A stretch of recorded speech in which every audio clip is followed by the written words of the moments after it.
Habari kamili. Hii ni taarifa ya habari kwenye Equity TV leo tarehe 14 Februari mwaka 2026. Kiongozi mkuu wa Irani Ali Khamenei anamtaja Netanyahu kama mtu anayetafutwa sana Irani na anahidi tutamkamata hivi karibuni kulingana na BRICS News. Taarifa hii inashiria kuongezeka kwa mvutano wa pande zote mbili chini ya uangalizi wa nchi za BRICS. Israeli.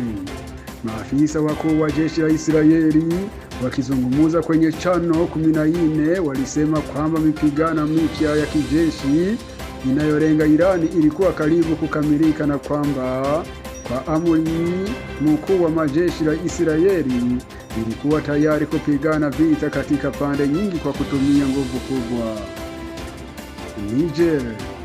Katika mahojiano yake na RTN Ijumaa hii Februari tarehe 13 mwaka 2026, Jenerali Abdelrahman Tiani alifafanua kwamba Niger iko tayari kukabidhi hisa kwa Ufaransa. Irani yumo katika mahojiano yake na RTN Ijumaa hii.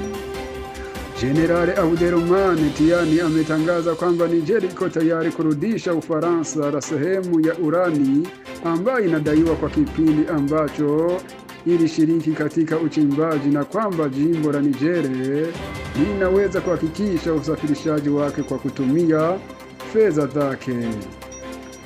Ikiwa Ufaransa itakubali kupokea, ana kila kitu.